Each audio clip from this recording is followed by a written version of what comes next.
નમસ્કાર મિત્રો, આજે આપણે વિક્રમાદિત્યની જે સિંહાસન છે એની 12મી પુતળીની વાર્તા કરીશું। 12મા દિવસે ફરીથી રાજા ભોજ સિંહાસન ઉપર બેસવા માટે આગળ વધ્યો તો 12મી પુત્રી કીર્તિવતી આગળ વધીને કહેવા લાગી, ઊભો રે રાજા ભોજ, પહેલાં તું મારા વિક્રમ રાજાની આ કથા સાંભળ અને પછી જ આગળ વધજે। સાંભળ રાજા ભોજ, એક દિવસની વાત છે। રાજા વિક્રમ હંમેશની જેમ વેશ પલટો કરી નગરમાં ફરવા નીકળ્યો। ફરતા ફરતા રાજા એક ચોરે આવી કેટલાક લોકો બેઠા હતા એ લોકો સાથે હોકો ગગડાવી રહ્યો હતો। વિક્રમ પણ તેમની પાસે જઈ હોકો ગગડાવા લાગ્યો। એકાએક વિક્રમને વિચાર આવ્યો કે લાવ આ લોકોને પૂછું કે વિક્રમ કેવો રાજા છે। એ મંડળીના એક બ્રાહ્મણ પણ બેઠો હતો। વિક્રમે પોતાનો પ્રશ્ન એને જ કર્યો તો એ બ્રાહ્મણ બોલી ઉઠ્યો, કોણ રાજા વિક્રમ? ત્યારબાદ એ બ્રાહ્મણ હસવા લાગ્યો। શું વાત છે, તું હસે છે કેમ? એમ વિક્રમે સહજતાથી પૂછ્યું। કૂવામાં રહેનાર દેડકો કૂવાને જ આખો સંસાર ગણે છે, અહીંના લોકો વિક્રમને જ દાનવીર માને છે, એમ બ્રાહ્મણે જણાવ્યું। એ તો ખરું છે, એના જેવો દાનવીર બીજો કોઈ નથી। વિક્રમને જાણી જોઈને આવું કહ્યું। શું વાત કરે છે?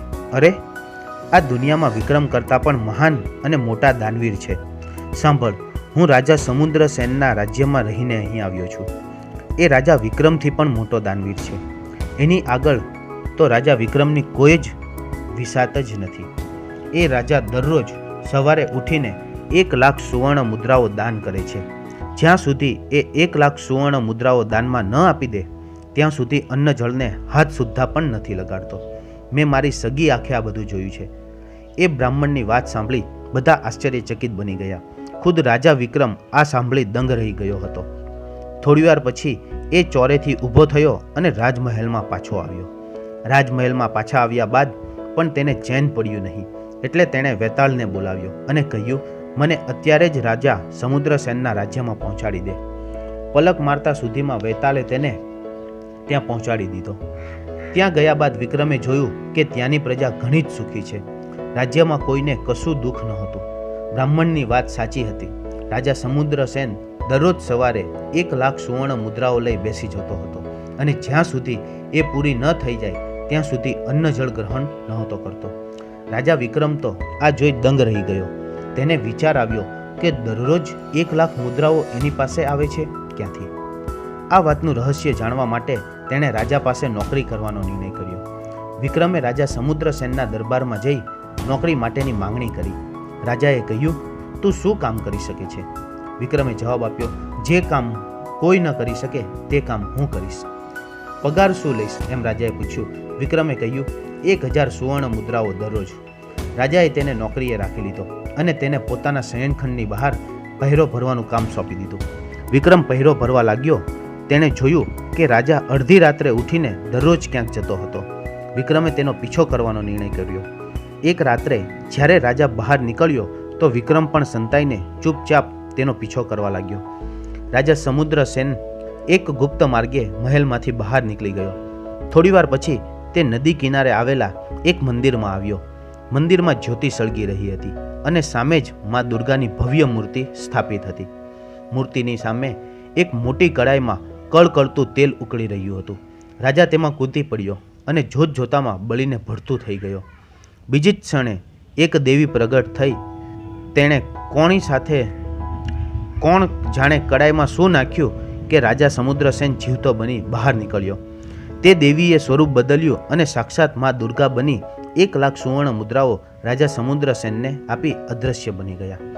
રાજાએ મુદ્રાઓ લઈ મહેલમાં પાછો ફર્યો। રાજા વિક્રમે આ રહસ્ય જાણી લીધું, પરંતુ તેણે આ રહસ્યને જાહેર કર્યું નહીં। એક રાત્રે વિક્રમને એવો વિચાર આવ્યો કે તે પણ આવું કરે, પરંતુ જો દેવીએ તેને જીવંત ન કર્યો તો? આવો પ્રશ્ન પણ મનમાં ઊભો થતાં તેણે વેતાળનું સ્મરણ કર્યું, એટલે વેતાળ હાજર થઈ ગયો। વિક્રમે વેતાળને પોતાના મનની વાત કરી એટલે વેતાળ બોલ્યો, તમે ચિંતા ના કરો, જો દેવી જીવિત નહીં કરે તો હું તમને જીવિત કરી દઈશ। બીજી રાત્રે વિક્રમ એકલો જ મંદિરમાં ગયો। બધું દ્રશ્ય એવું જ હતું જેવું પહેલાં જોયું હતું। હિંમત કરી વિક્રમ કડાઈમાં કૂદી પડ્યો। ઉકળતા તેલમાં પડતા જ એનું શરીર બળીને ભડથું થઈ ગયું। એ જ ઘડીએ દેવી પ્રગટ થઈ અને તેણે રાજા વિક્રમને ફરીથી જીવિત કરી દીધો। દેવીએ દુર્ગાનું સ્વરૂપ ધારણ કરી વિક્રમને 1,00,000 સુવર્ણ મુદ્રાઓ આપી.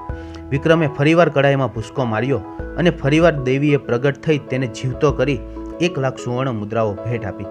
વિક્રમે આવી રીતે સતત 12 વાર કર્યું. તેણે આવું વારંવાર કરતો જોઈ દેવીએ તેનો હાથ પકડી લીધો અને બોલી, હે વત્સ, તું આવું વારંવાર કેમ કરે છે? વિક્રમે કહ્યું, મારે ગરીબોને દાન કરવું છે. આ સાંભળી દેવીએ કહ્યું, હું તને આ થેલી આપું છું. એમાંથી હંમેશા સુવર્ણ મુદ્રાઓ નીકળતી રહેશે. એના વડે તું ગરીબોનું દાન કરતો રહેજે. એનો ભંડાર કદાપી ખૂટશે નહીં. પરંતુ બીજા કામ માટે આ થેલીમાંથી એક પણ મુદ્રા નહીં નીકળે, એટલું યાદ રાખજે. આટલું કહી દેવી અંતર્ધ્યાન બની ગઈ. થેલી અને સુવર્ણ મુદ્રાઓ લઈ રાજા વિક્રમ પાછો આવતો રહ્યો. વિક્રમના પાછા આવ્યા બાદ રાજા સમુદ્રસેન ત્યાં આવ્યો તો ત્યાં કડાઈ પણ નહોતી કે નહોતી દેવીની મૂર્તિ. રાજા તો આ જોઈ માથું પકડી બેસી ગયો અને વિચારવા લાગ્યો કે હવે શું થશે? સુવર્ણ મુદ્રાઓ ક્યાંથી આવશે? હવે દરરોજ તે ગરીબોને દાન કેવી રીતે આપશે? ભગ્ન હૃદયે ચિંતાતુર અવસ્થામાં રાજા મહેલમાં પાછો ફર્યો. રાજમહેલના દરવાજા બંધ કરાવી દેવામાં આવ્યા અને તેણે જાહેર કરાવી દીધું કે રાજા બીમાર છે એટલે દાન નહીં કરે. દૂર દૂરથી દાનની આશાએ આવેલા બધા લોકો નિરાશ બની ગયા. નગરના પ્રજાજનો રાજાના સ્વાસ્થ્ય માટે પ્રાર્થનાઓ કરવા લાગ્યા. વિક્રમ ચૂપચાપ આ બધું જોઈ રહ્યો હતો. તે રાજા સમુદ્રસેન પાસે ગયો અને કહેવા લાગ્યો, રાજન, હું તમારું દુઃખ દૂર કરી શકું તેમ છું. રાજા તેની સામે તાકી રહ્યો. પછી બોલ્યો, તું મારું દુઃખ કેવી રીતે દૂર કરી શકીશ? જવાબમાં વિક્રમે કહ્યું, હું તમારી પાસેથી દરરોજ 1,000 મુદ્રાઓ પગાર તરીકે લઉં છું.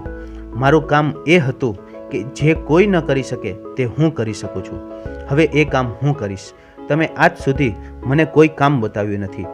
કામ અસંભવ છે, તું કરીશ ખરા? અસંભવ કામનો તો હું પગાર લઉં છું, વિક્રમે કહ્યું. મારી દેવી ગુમ થઈ ગઈ છે. તપાસ કરી લાવો કે એ ક્યાં છે. એ દેવી દરરોજ મને 1,00,000 મુદ્રા ભેટ આપતી હતી. આ સાંભળી વિક્રમે સ્મિત કરી કહ્યું, બસ આટલી વાત? લ્યો આ થેલી. આમાંથી તમારી ઈચ્છા હશે એટલા સુવર્ણ મુદ્રાઓ મળશે. રાજા વિક્રમે વરદાનમાં મળેલી એ થેલી સમુદ્રસેનને આપી દીધી અને બધી હકીકત કહી સંભળાવી. આ સાંભળી સમુદ્રસેને કહ્યું, પરંતુ તે આવું કેમ કર્યું? ત્યારે વિક્રમે કહ્યું, મહારાજ, તમે સ્વામી છો અને હું સેવક. તમારું કાર્ય સરળ કરવું એ મારું કર્તવ્ય છે.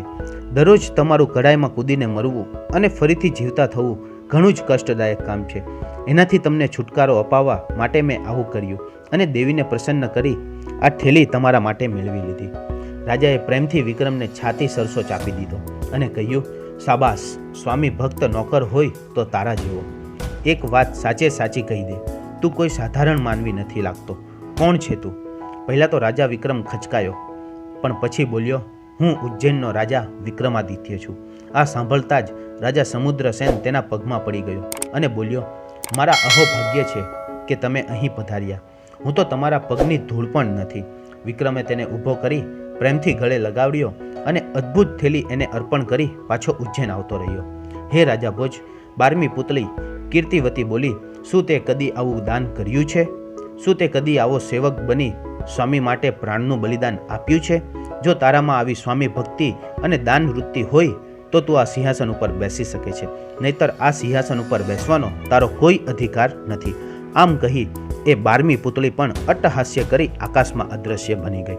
હવે પછી આપણે જોઈશું કે 13મા દિવસે કઈ પુતળી આવે છે અને એ વિક્રમ રાજાની કઈ વાર્તા રાજા ભોજને સંભળાવે છે. ત્યાં સુધી જય માતાજી મિત્રો.